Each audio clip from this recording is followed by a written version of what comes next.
नमस्कार फ्रेंड्स, स्वागत है साम अकेडमी में। मैं अरविंद मौर्य। आज हम लोग क्लास 10th यूपी बोर्ड के साइंस के कुछ इंपॉर्टेंट टॉपिक के बारे में डिस्कशन करने वाले हैं।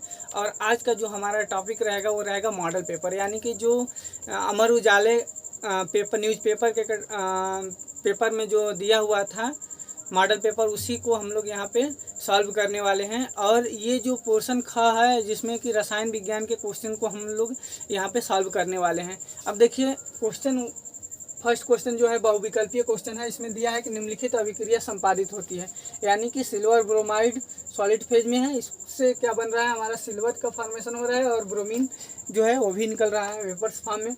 अब देखिए यहाँ पे कंडीशन दिया हुआ है कि सूर्य के प्रकाश की उपस्थिति में गर्म करने पर स्वतः विद्युत धारा प्रवाहित करने पर। अब ये आप लोग देखेंगे तो ये कुछ डिकम्पोजिशन रिएक्शन टाइप का लग रहा है, यानी कि विद्युत अपघटन रिएक्शन है। यानी कि इसमें क्या हो रहा है कि जितने भी विद्युत अपघटन रिएक्शन होंगे उस रिएक्शन में आप देखेंगे कि हम जो है सिंगल रिएक्टेंट का यूज़ कर रहे हैं। और जब सिंगल रिएक्टेंट में हम लोग क्या करते हैं, कुछ हीट सप्लाई करेंगे या इलेक्ट्रिसिटी प्रोवाइड करेंगे या लाइट एनर्जी उसमें डालेंगे, तो वह जो है उसका जो वो बनेगा 2 or more than 2 प्रोडक्ट का फॉर्मेशन होता है। ठीक है, अब देखिए यहाँ पे सिंगल रिएक्टेंट है और प्रोडक्ट क्या है, 2 है। ठीक है, तो ये डिकम्पोजिशन रिएक्शन यानी कि अपघटन रिएक्शन। अपघटन रिएक्शन 3 टाइप्स का होता है। एक होता है थर्मल अपघटन, जिसमें हम लोग उसको क्या करते हैं, हीट सप्लाई करते हैं। जैसे फेरस सल्फेट हुआ, फेरस सल्फेट को आप हीट सप्लाई करते हैं तो फेरस ऑक्साइड सल्फर डाइऑक्साइड और सल्फर ट्राइऑक्साइड में विघटित हो जाता है। दूसरा जो टाइप है ये डिकम्पोजिशन रिएक्शन का, वो है हमारा कि हम लोग इलेक्ट्रोलिसिस प्रोवाइड करते हैं, यानी कि इलेक्ट्रिसिटी प्रोवाइड करते हैं। जैसे H2O में यदि हम लोग इलेक्ट्रिसिटी प्रोवाइड करें तो H2O के जो मॉलिक्यूल हैं वो हाइड्रोजन और ऑक्सीजन में क्या होता है, टूट जाते हैं। और थर्ड आता है लाइट एनर्जी, यानी कि जो है प्रकाश एनर्जी, यानी कि लाइट को सप्लाई करते हैं। ठीक है, तो ये जो रिएक्शन जो है सिल्वर ब्रोमाइड, ये जो है सूर्य के प्रकाश की उपस्थिति में होगा। तो ये हमारा करेक्ट ऑप्शन है।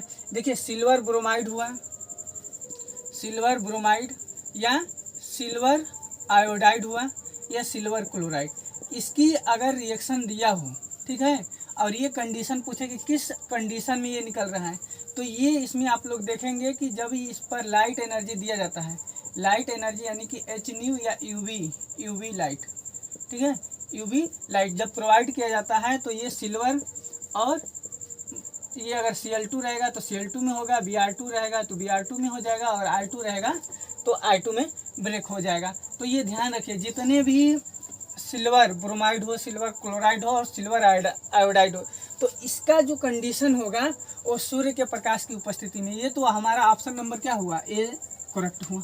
ठीक है, गर्म करने पर तो यहाँ पे हम लोग लिख देंगे सूर्य के प्रकाश में। यहाँ पे HNU भी दिया जा सकता है या यूवी लाइट भी यूवी लाइट का भी प्रयोग किया जा सकता है। अब देखिए सेकेंड हमारा जो क्वेश्चन दिया हुआ है, कह रहा है किसी बिलियन एक्स में हाइड्रॉक्सी आयन की सांद्रण 1 × 10⁻12 मोल प्रति लीटर है। इस बिलियन एक्स के लिए pH मान क्या होगा, यानी कि हाइड्रॉक्साइड आयन यानी कि OH आयन का जो है सांद्रण दिया हुआ है। ठीक है, कह रहा है कि OH आयन के सांद्रण कितना है, 1 × 10⁻12 मोल पर लीटर है। ठीक है, ये OH आयन के सांद्रण दे लिया और कह रहा है कि X के लिए pH मान, यानी कि ये जो बिलियन है, जो हमारा बिलियन दिया हुआ है, उसमें कह रहा है कि उसका pH वैल्यू कितना होगा। हम लोग जानते हैं कि अगर H+ की सांद्रता अगर हमको दिया रहता है तो हम लोग आसानी से इसको नोट आउट कर सकते हैं। ठीक है, अब यहाँ पे OH आयन की सांद्रता दिया हुआ है। अब हम लोग जानते हैं कि जो H+ आयन और OH आयन की जो सांद्रता होती है वह 1 × 10⁻40 के बराबर होती है। अब देखिए यहाँ से देखिए हमारा H+ इक्वल टू जो है क्या हो जाएगा, 1 × 10⁻40 अपान OH माइनस की सांद्रता। अब देखिए 1 × 10⁻14 हुआ, अब बटा में 1 × 10⁻12। अब देखिए 1 × 10⁻12 का मतलब है कि जो हमारा हाइड्रॉक्सी आयन की जो सांद्रता दिया हुआ है उसको हम लोग नोट करते हैं। अब देखिए यहाँ से इसको सॉल्व करेंगे 1 इंटू 10⁻⁻40 और 10 ऊपर ले जाएंगे तो ये नीचे माइनस है तो ऊपर जाएगा तो प्लस हो जाएगा, इंटू 10⁻12 हो जाएगा। तो यहाँ पे देखिए आधार समान है, ठीक है, और घात आपस में जुड़ जाएगा 1 इंटू 10⁻⁻14 प्लस 12। तो यहाँ से हम लोग देखेंगे 1 इंटू 10⁻⁻2 आ जाता है, यानी कि H प्लस आयन की जो सांद्रता है इतना आ रहा है, 1 इंटू 10⁻⁻2 आ रहा है। अब यहाँ पे देखिए, यहाँ पे देखेंगे फार्मूला हमारा होता है H प्लस के आयन की सांद्रता equal to 10⁻⁻pH minus pH होता है। अब ये सांद्रता इसका दिया हुआ है, यहाँ पे सांद्रता क्या है 1 इंटू 10⁻⁻2 है इक्वल टू 10 इंटू 10⁻⁻pH हो गया, ठीक है। अब देखिए यहाँ से हम लोग को क्या मिल रहा है, इसको हम लोग ऐसे कर देते हैं, यहाँ से यहाँ पे आ रहा है। अब यहाँ पे देखिए, यहाँ पे जो है दोनों तरफ जो है H जो है एक समान है, तो हम लोग घात की तुलना कर देंगे, यानी कि घात की तुलना करने पर घात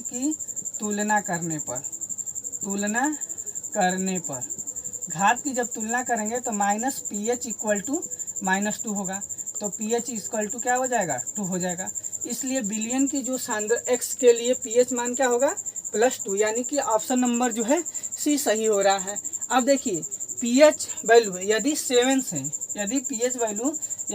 यहाँ पे देखिए यदि pH वैल्यू अगर 7 से कम हो, 7 से क्या हो कम हो, यानी कि 7 से 0 की तरफ जाएगा तो ये अम्लीय होगा, और 7 से 14 के बीच में रहेगा तो ये क्षारीय होगा। अगर 7 रहेगा तो उदासीन होगा। और जितना ही pH वैल्यू जिस बिलियन का जितना ही कम होगा वह बिलियन उतना ही अम्लीय प्रकृति के होंगे, ठीक है। तो ये जो बिलियन है इसका pH वैल्यू 2 है, और इस बिलियन की जो प्रकृति होगी यानी कि वह क्या होगा अम्लीय हो जाएगा, क्योंकि ये 2 है और 7 से कम है, ठीक है। इसको नोट आउट कर लीजिए। अब देखिए ये हमारा जो बहुविकल्पीय नंबर जो है, ये तीसरा जो बहुविकल्पी था वो दिया हुआ था कि परमाणु क्रमांक 11 वाले तत्व का आवर्त सारणी में क्रमशः समूह व आवर्त बताना है। यानी कि कह रहा है कि कोई तत्व ए है, सपोज करिए कह रहा है कोई तत्व ए है, ठीक है, और उसका परमाणु क्रमांक 11 है। कोई तत्व ए है उसका परमाणु क्रमांक 11 है। अब ये कह रहा है कि 11 ये जो एलिमेंट है वह आवर्त सारणी के किस आवर्त में तथा किस समूह में होगा, इसके बारे में चलिए देखिए। सबसे पहले हम लोग क्या करते हैं कि इसका इलेक्ट्रॉनिक कॉन्फ़िगरेशन कर देते हैं, ठीक है। जब इलेक्ट्रॉनिक कॉन्फ़िगरेशन करेंगे तो हमारा क्या आएगा 281 आएगा, ठीक है। अब देखिए टोटल जो है ये हमारा ये कक्षा की संख्या, टोटल कक्षा की संख्या कितने हैं 1 2 3 है, तो ये तो कंफर्म है कि ये तृतीय आवर्त में होंगे, ठीक है, तृतीय आवर्त में होंगे। इसका आवर्त क्या होगा तृतीय होगा। अब देखते हैं तृतीय आवर्त, ये दोनों ऑप्शन तो ऐसे ही गलत हो गया, ठीक है, क्योंकि इसमें आवर्त प्रथम दिया है इसमें भी, तो ये दोनों गलत हो गए। अब हमारे पास दो ऑप्शन, इसमें भी तृतीय है इसमें तृतीय है। अब हमारी बात आती है कि समूह, यानी कि फर्स्ट ए में है, सेकेंड ए में है कि थर्ड ए में, तो उसके लिए यदि अबाउ रूल से आपको इलेक्ट्रॉनिक कॉन्फ़िगरेशन आ रहा है तो उसको आराम से आप लोग कर सकते हैं, ठीक है। या हम लोग ऐसे भी कर सकते हैं कि इसके आउटर सेल में यदि आउटर सेल में एक इलेक्ट्रॉन आ रहा है, यदि इसके आउटर सेल में एक इलेक्ट्रॉन आ रहा है तो ये जो है फर्स्ट समूह का होगा, ठीक है। तो ये क्या हो गया फर्स्ट और तृतीय, ये गलत हो गया। यहाँ पे जो है देखिए यहाँ पे समूह तृतीय है, यहाँ पे फर्स्ट है, तो हमारा फर्स्ट आ रहा है, तो ये भी गलत हो, ये हमारा ऑप्शन सही है।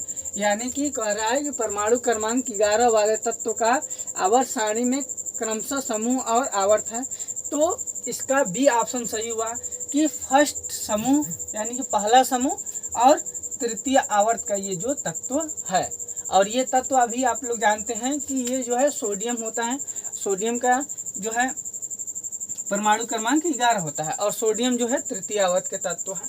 तो इलेक्ट्रॉनिक कॉन्फ़िगरेशन से भी आप लोग अगर ऐसा क्वेश्चन आता है बोर्ड एग्जाम में तो इलेक्ट्रॉनिक कॉन्फ़िगरेशन से ही भी आप लोग इसको सॉल्व कर सकते हैं। अब देखिए ये दूसरा इसके बाद जस्ट जो नंबर क्वेश्चन जो दिया हुआ था वो था कि निम्नलिखित रासायनिक अभिक्रियाओं को संतुलित कीजिए, यानी कि केमिकल रिएक्शन को यहाँ पे बैलेंस करना था। ये हमारा केमिकल रिएक्शन दिया था N2 + N + O2 N2O बना रहा है, यानी कि सोडियम जो है ऑक्सीजन से रिएक्ट करके सोडियम ऑक्साइड का फॉर्मेशन हो रहा है। यहाँ पर देखिए, यहाँ पे देखने के लिए यह मिल रहा है, हम इसका जो है वीडियो ऑलरेडी डाल चुके हैं। यहाँ पर देखिए रिएक्टेंट साइड में देखिए ऑक्सीजन 1 है, प्रोडक्ट इधर ये रिएक्टेंट है, ये रिएक्टेंट साइड में ऑक्सीजन 2 है और प्रोडक्ट साइड में ऑक्सीजन क्या है 1 है। अब देखिए और सोडियम यहाँ पे 1 है और यहाँ पर सोडियम जो है 2 है। डायरेक्ट यदि सोडियम को हम बैलेंस करेंगे तो इसमें 2 से मल्टीप्लाई कर देंगे, यहाँ पे सोडियम से 2 को मल्टीप्लाई कर देंगे और ऑक्सीजन देखिए यहाँ पे 2 है और ये भी यहाँ पे अगर 2 करते हैं तो सीधे आप क्या करिए कि यहाँ पे जो है 2 का मल्टीप्लाई करेंगे तो ऑक्सीजन बैलेंस हो जाएगा। जब ऑक्सीजन बैलेंस हो जाएगा तो यहाँ पे सोडियम 4 हो रहा है तो यहाँ पे 4 का मल्टीप्लाई करिए, ठीक है। सबसे पहले उस एलिमेंट को हम लोग बैलेंस करते हैं जिसकी नंबर जो है कम होती हैं, तो यहाँ पे ऑक्सीजन की नंबर कम था तो इसको हम लोग बैलेंस कर दिए।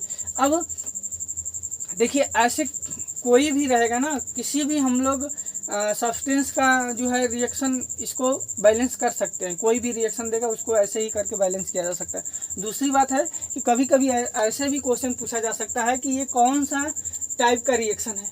अब देखिए ये किस टाइप का रिएक्शन है, तो आप लोग यहाँ पे देखिए कि यहाँ पे हम लोग जो ये अभिकारक हैं, अभिकारक की संख्या कितनी है 2 है। प्रोडक्ट क्या बन रहा है 1 बन रहा है, यानी कि उत्पाद एक ही सिंगल उत्पाद दे रहा है। तो ये हमारा कॉम्बिनेशन रिएक्शन हो गया, ठीक है। क्या हो गया, कॉम्बिनेशन रिएक्शन हो गया। अब यहाँ पे देखिए, यहाँ पर दिया है पोटेशियम क्लोरेट। पोटेशियम क्लोराइड को जब हीट किया जाता है तो पोटेशियम क्लोराइड और ऑक्सीजन रिमूव हो रहा है, ये O2 है हमारा, ठीक है। तो इसको जो है हमारा हमको क्या करना है, बैलेंस करना है। हम लोग क्या करते हैं कि यहाँ पे जो है 2 से मल्टीप्लाई कर देते हैं। जब 2 से मल्टीप्लाई हो जाएगा तो यहाँ पर भी 2 से मल्टीप्लाई कर देंगे तो KCl बराबर हो जाएगा और यहाँ पे ऑक्सीजन 3 2 जा 6 हो रहा है तो यहाँ पे 3 का मल्टीप्लाई कर देंगे और ये जो है हमारा रिएक्शन कंप्लीट हो गया। अब इस रिएक्शन का अगर ऐसे पूछ देगा कि ये किस टाइप का रिएक्शन है तो उस टाइप के रिएक्शन को भी हम लोग बता सकते हैं। देखिए यहाँ पे अभिकारक ये है, ये हमारा क्या हो गया, रिएक्टेंट हो गया, रिएक्टेंट हो गया और ये जो है क्या हो गया, ये प्रोडक्ट हो गया, ठीक है। ये हमारा प्रोडक्ट हो गया। रिएक्टेंट कितना है 1 है और प्रोडक्ट कितना है 2 है, ठीक है। रिएक्टेंट 1 मतलब इसको जब हीट किया जाता है तो 2 प्रोडक्ट का निर्माण कर रहा है। तो यहाँ पे हम लोग देखेंगे कि ये जो रिएक्शन है ये डिकम्पोजिशन रिएक्शन है, यानी कि एक रिएक्टेंट 2 या 2 से अधिक प्रोडक्ट में क्या हो रहा है, टूट रहा है। और डिकम्पोजिशन में अगर टाइप पूछे कि डिकम्पोजिशन में किस टाइप का ये रिएक्शन है तो ये थर्मल डिकम्पोजिशन है, क्योंकि यहाँ पे हीट सप्लाई किया जा रहा है तो ये हमारा हीट के लिए बनाया जाता है ऐसा। इसको आप लोग नोट कर लीजिए। चलिए देखिए अगला जो क्वेश्चन दिया हुआ था वो था IUPAC नाम लिखना, यानी कि IUPAC नाम लिखने के लिए हमारा जो है क्वेश्चन दिया हुआ था, ठीक है। इसमें दिया हुआ था CH3 single bond C triple bond C single bond CH3 था। ये B नंबर दिया था CH3 CH2 CHO। तो इसका IUPAC नामनक्लेचर करना था, ठीक है। हम लोग देखेंगे पहले इसका फंक्शनल ग्रुप पहचानेंगे कि इसका जो है क्रियात्मक समूह क्या है। तो यहाँ पे दिख रहा है कि ट्रिपल बॉन्ड है, ठीक है, ट्रिपल बॉन्ड। तो ट्रिपल बॉन्ड के लिए हम लोग YNE का यूज करते हैं, ठीक है। और देखिए इसमें अगर बात करें तो यहाँ पर दिया हुआ है सिंगल बॉन्ड CHO, तो ये जो है क्या है, एल्डिहाइड है। क्या है, एल्डिहाइड, ठीक है। ये एल्डिहाइड समूह से है और ये जो है एल्केन ही है, लेकिन एल्काइन है। ये क्या है, एल्काइन है, हाइड्रोकार्बन है लेकिन ये एल्काइन है। अब इसका IUPAC नामनक्लेचर लिखना था। तो हमारा जो है IUPAC लिखने का जो फार्मूला है वो क्या है, प्रीफिक्स होता है, ठीक है, प्रीफिक्स होता है प्लस रूट वर्ड होता है, रूट वर्ड और प्लस सफिक्स होता है, suffix, prefix root word plus suffix. ठीक है, अब देखिए रूट वर्ड में क्या करते हैं, सबसे पहले कार्बन का नंबरिंग किया जाता है। तो नंबरिंग यहाँ से करेंगे 1, यहाँ पे 2, वहाँ 3 और ये क्या हो गया 4 हो गया। चाहे इधर से करिए या इधर से करिए, सेम नंबर पे जो है ट्रिपल बॉन्ड आ रहा है। तो क्या है 4 कार्बन हो गया। और 4 कार्बन के लिए क्या लगाते हैं, 1 कार्बन के लिए मेथ, 2 के लिए 8, 3 के लिए प्रो, 4 के लिए क्या होता है ब्यूट। ठीक है, तो ब्यूट हो गया। ठीक है, अब क्या हुआ कि इसमें देखिए कार्बन नंबर 2 पे जो है हमारा क्या हुआ, फंक्शनल ग्रुप लगा हुआ है। तो ब्यूट 2 आइन, अब YNE ऐड करते हैं, ब्यूट 2 आइन।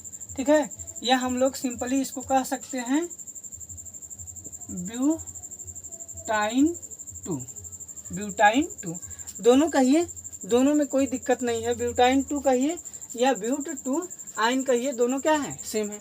दूसरा देखिए, इसमें भी क्या करेंगे, इसमें भी काउंटिंग करते हैं। यहाँ से स्टार्ट होगा 1 2 3, कार्बन नंबर 3 है। 3 कार्बन के लिए रूट वर्ड में क्या लगाते हैं, प्रोप लगाते हैं, PROP, प्रोप। ठीक है, प्रोप एन, और ई को हटाकर इसमें अल लगाते हैं, ई को रिप्लेस करके क्या लगाते हैं, अल लगाते हैं। प्रोपेन 2, प्रोपेन 1 आल, प्रोपेन 1 आल, प्रोपेनॉल, या इसको प्रोपेनॉल, प्रोपेनॉल हो जाएगा। ठीक है, अब देखिए इसको अगर हिंदी में भी लिखना चाहते हैं तो लिख सकते हैं। यहाँ पे देखिए हिंदी में हम लिख देते हैं ब्यूट 2 आइन, आइन हो गया। ठीक है, या ब्यूटाइन 2 हो गया। अब ये देखिए प्रोपेनॉल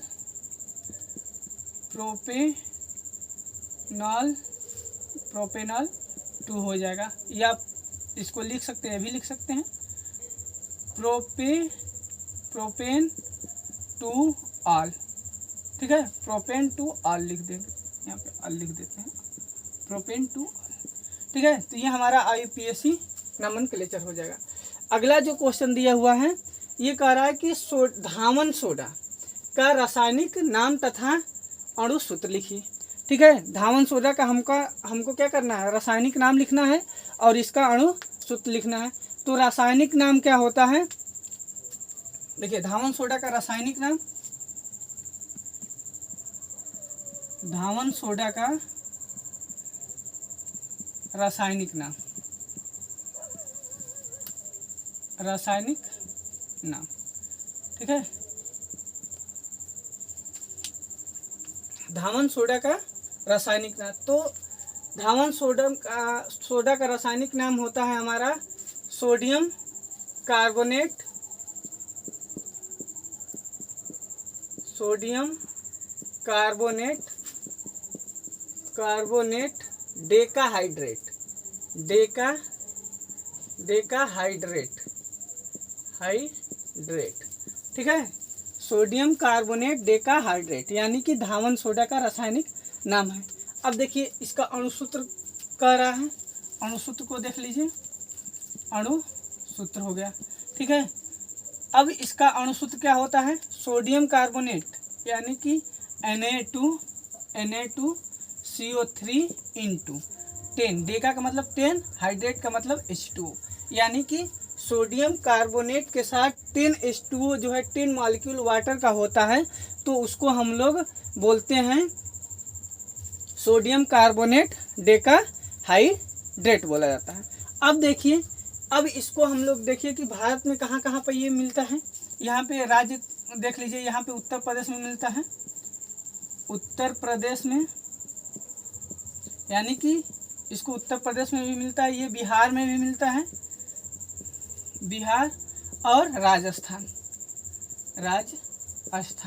ठीक है, ये 3-4 जो है भारत के ऐसे राज्य हैं जो कि वहाँ के मिट्टी में जो है ये धावन सोडा मिलता है, और ये जो है रेह वगैरह के रूप में मिलता है, यानी कि जो है उत्तर प्रदेश में बहुत सारे जगहों पर जो है आप गाजीपुर ज़िला में देखेंगे तो इसमें जो है गाजीपुर ज़िले में भी कुछ एरिया में खेती के ऐसे हैं जहाँ पे रे का उत्पादन किया जाता है, तो वहाँ पे जो है हमारा धावन सोडा उसमें मिला होता है। अब यहाँ पर देख लीजिए, यहाँ पे कभी कभी धावन सोडा का निर्माण विधि पूछ देता है। यहीं पे हम लोग निर्माण विधि को देख लेते हैं कि अब देखिए निर्माण विधि में क्या होता है, सोडियम हाइड्रॉक्साइड, देखिए सोडियम हाइड्रॉक्साइड की रिएक्शन हम लोग कार्बन डाइऑक्साइड से कराते हैं। सोडियम हाइड्रॉक्साइड की रिएक्शन कार्बन डाइऑक्साइड से कराते हैं, ठीक है। सोडियम हाइड्रॉक्साइड की रिएक्शन कार्बन डाइऑक्साइड से कराते हैं तो हमारा सोडियम कार्बोनेट का निर्माण होता है और प्लस H2O मिलता है। अब ये जो सोडियम कार्बोनेट प्लस H2O है, इसके जब इसको हम लोग क्या कर लेते हैं, ठंडा करते हैं, ठीक है। जब ये ठंडा करते हैं तो ये जो है क्रिस्टल के रूप में जम जाता है और Na2CO3 इंटू 10H2O के रूप में ये हमको प्राप्त होता है। 10H2O के रूप में हमको प्राप्त हो जाता है कब, को रिएक्शन के कुछ समय बाद, ठीक है। ये क्या है, हमारा सोडियम हाइड्रॉक्साइड है, ये है sodium hydroxide, sodium hydroxide hydroxide, और ये है carbon dioxide, carbon dioxide oxide, ठीक है। सोडियम हाइड्रॉक्साइड और कार्बन डाइऑक्साइड, और ये हमारा क्या हो जाएगा, सोडियम कार्बोनेट डेकाहाइड्रेट, ठीक है। तो इस तरह से धावन सोडा से जितने भी क्वेश्चन बनने वाले थे वो सब हो जाए। यानी कि धावन सोडा का मतलब ये जो कपड़ा धोने वाला जो सोडा होता है उसी को धावन सोडा भी बोला जाता है। अब एक बार इसको ध्यान से देख लीजिए, रासायनिक क्या नाम क्या है, सोडियम कार्बोनेट डेकाहाइड्रेट है। अणुसूत्र क्या होता है, Na2CO3 इंटू 10H2O होता है। ये उत्तर प्रदेश, बिहार, राजस्थान में प्राप्त होता है। अब इसका ये निर्माण विधि है, ये कैसे हमको ये मिलेगा, यानी कि सोडियम कार्बोनेट डेकाहाइड्रेट कैसे प्राप्त होगा। तो ये सोडियम हाइड्रॉक्साइड की रिएक्शन जो है कार्बन डाइऑक्साइड से करेंगे तो ये हमको प्राप्त हो जाएगा। इसको नोट कर लीजिए। अगला क्वेश्चन यहाँ पे दिया हुआ था कि क्या होता है जब केवल रासायनिक समीकरण लिखिए। यानी कि ऐसे क्वेश्चन पूछे जाते हैं, ठीक है। और ये जो है तो मॉडल पेपर का क्वेश्चन है, हो सकता है इससे क्वेश्चन फंस भी सकता है और नहीं भी फंस सकता है, इसे कोई कंपलसरी नहीं है। लेकिन जो मॉडल पेपर है उसमें इस टाइप का, यानी कि पेपर आप देने जाएंगे तो इस टाइप के क्वेश्चन जो है पूछे जाएंगे। अब इसमें कह रहा है कि मेथेन का दहन कराया जाता है। दूसरा है एसिटिक अम्ल को फास्फोरस पेंटाऑक्साइड की उपस्थिति में गर्म किया जाता है। यानी कि जो हमारा एसिटिक अम्ल होता है उसको फास्फोरस पेंटाऑक्साइड की उपस्थिति में गर्म कराते हैं तो क्या होता है। और एथिल एल्कोहल की क्रिया सोडियम धातु से कराई जाती है। चलिए आइए हम लोग देखते हैं इस रिएक्शन को कैसे करते हैं। मेथेन, हम लोग जानते हैं कि मेथेन का फार्मूला CH4 होता है, CH4, ठीक है। और देखिए कह रहा है कि दहन कराया जाता है। किसी भी चीज़ का अगर पूछे रसायन विज्ञान में कि दहन कराया जाता है, कोई भी जो है हमको दे दे, ठीक है, उसका दहन कराने का मतलब ये है कि वायु से उसका रिएक्शन करा रहे हैं, ठीक है। तो यहाँ पे मेथेन का दहन का मतलब है कि O2 से रिएक्शन कराया जा रहा है। तो ये जब मेथेन ऑक्सीजन से रिएक्ट करेगा तो हमको जो है कार्बन डाइऑक्साइड प्राप्त होगा गैसियस फॉर्म में और प्लस H2O यानी कि वाटर रिमूव होगा, ठीक है। ये जो है ये भी गैसियस फॉर्म में है और मेथेन भी गैसियस फॉर्म में है। अब देखिए यहाँ पे मेथेन है, ये ऑक्सीजन है और कार्बन डाइऑक्साइड और हमारा वाटर का निर्माण हो रहा है। तो ये रासायनिक समीकरण हमारा इस प्रकार से हो गया। दूसरा कह रहा है कि एसिटिक अम्ल को फास्फोरस पेंटाऑक्साइड की उपस्थिति में गर्म किया जाता है। तो पहले चलते हैं, लिखते हैं एसिटिक अम्ल का फार्मूला, ठीक है। यानी कि एसिटिक अम्ल का फार्मूला CH3COOH हो गया। अब ये क्या होता है कि इसकी रिएक्शन P2O5 से कराते हैं। अब देखिए इस रिएक्शन में, ठीक है, हम लोग क्या करते हैं, यानी कि फास्फोरस पेंटाऑक्साइड एक ऑक्सीकारक रिएजेंट होता है, यानी कि किसी भी सब्सटेंस को ये ऑक्सीडाइज कर देता है। अब इस रिएक्शन में जो है एसिटिक अम्ल के 2 मॉलिक्यूल लेते हैं, यानी कि CH3COOH, ठीक है। अब यहाँ पे क्या करेगा कि ये हमारा एनहाइड्राइड का फॉर्मेशन करता है, यानी कि एसिटिक अम्ल की रिएक्शन फास्फोरस पेंटाऑक्साइड की उपस्थिति में कराते हैं तो फास्फोरस पेंटाऑक्साइड एसिटिक अम्ल को एनहाइड्राइड में कन्वर्ट कर देता है, यानी कि यहाँ से OH रिमूव करेगा और यहाँ से H निकालेगा।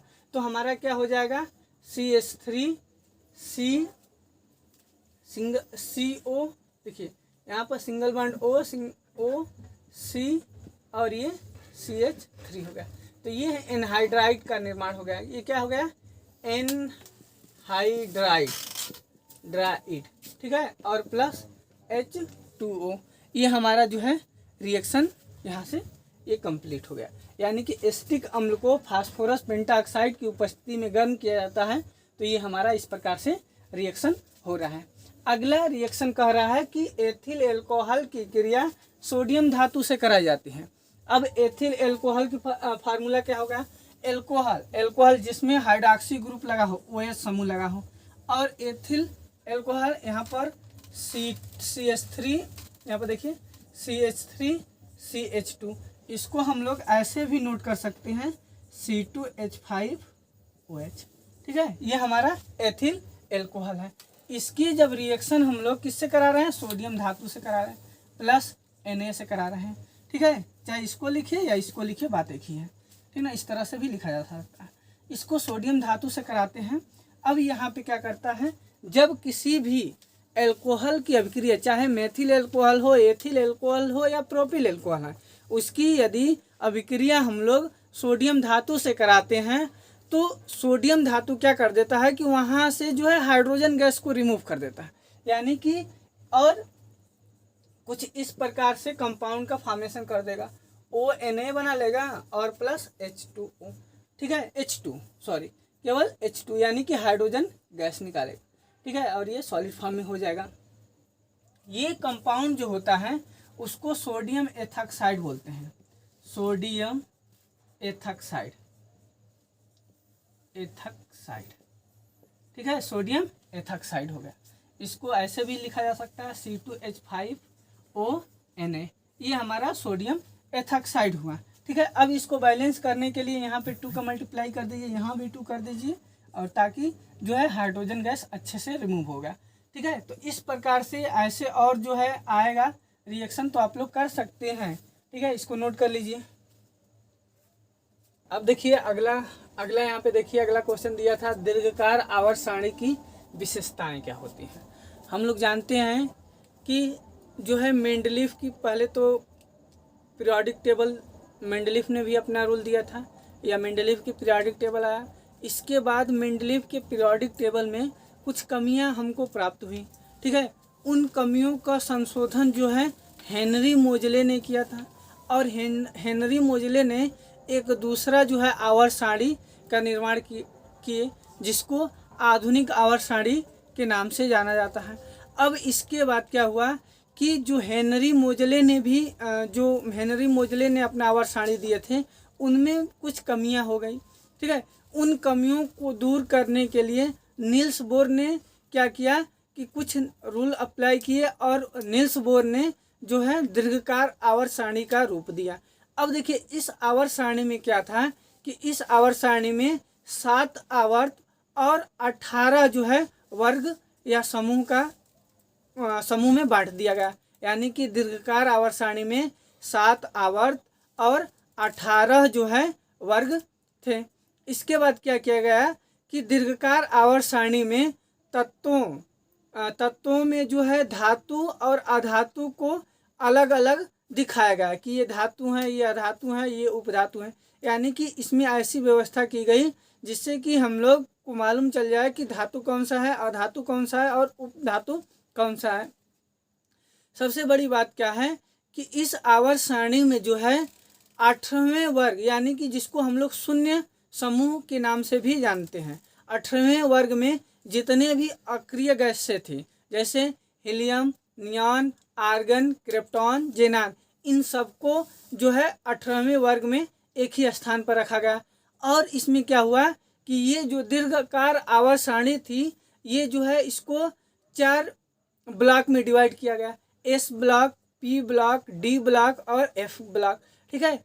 एस ब्लॉक में जो है केवल धातु ही थे, पी ब्लॉक में धातु, अधातु और उपधातु तीनों थे, और डी ब्लॉक में भी धातु थे और जो है एफ ब्लॉक में भी धातु थे।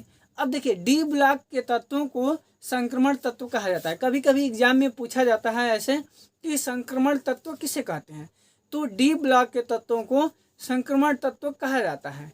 अब बात आती है कि संक्रमण तत्व भाई क्यों कहा जाता है, तो इसका रीज़न यह है कि जो डी ब्लॉक के जो एलिमेंट हैं उनको एस और पी ब्लॉक के बीच में मर्ज किया गया है, ठीक है, यानी कि एस ब्लॉक और पी ब्लॉक के बीच में रखा गया है डी ब्लॉक को, इसलिए इसको संक्रमण तत्व कहते हैं।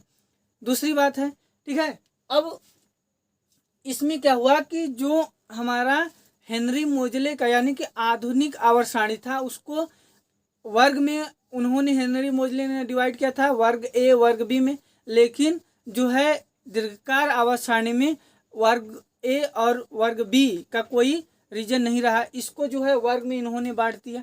तीसरी बात थी कि नीचे यानी कि सारणी के आवर्त सारणी के नीचे 2 कॉलम इन्होंने क्षैतिज कॉलम बनाया जिसको एक्टेनाइड और लेंथेनाइड श्रेणी के नाम इन्होंने दिया, या एफ ब्लॉक के तत्व को भी इन्होंने इसको जो हमारा आवर्त सारणी के जो नीचे क्षैतिज कॉलम में रखे जाते हैं इनको एफ ब्लॉक के तत्व भी कहा गया है।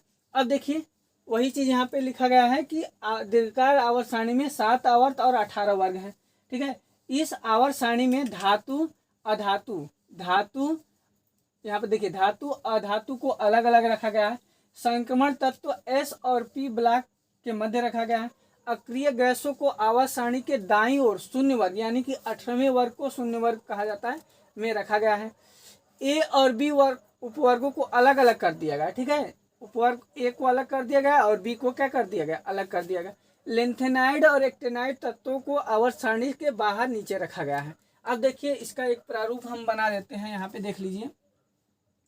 कुछ हमारा जो है इस प्रकार से आवर्त सारणी था, ये ऐसे,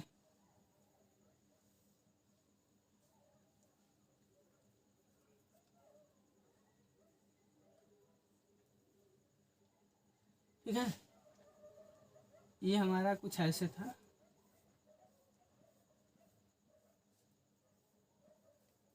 और यहाँ पे जो है एक हाइड्रोजन के लिए स्थान, यहाँ पे 2 क्षैतिज यहाँ पे कॉलम थे, ठीक है। अब देखिए ध्यान दीजिएगा, इसको हम लोग ये यहाँ से यहाँ इसको पी ब्लॉक कहते हैं। ये क्या है, पी ब्लॉक, ये पी ब्लॉक का एलिमेंट है ये, ठीक है, ये हमारा पी ब्लॉक का हो गया। ये जो बीच में रखा गया है ये डी ब्लॉक है, ये डी ब्लॉक है, और ये जो है ये एस ब्लॉक है, ये जो है एस ब्लॉक है। और यहाँ पे देखिए यहाँ पे जो है लेंथेनाइड है, इसको लेंथेनाइड बोलते हैं, लेंथेनाइड, और ये है एक्टेनाइड, एक्टिनाइड, ठीक ना, लेंथेनाइड और एक्टिनाइड।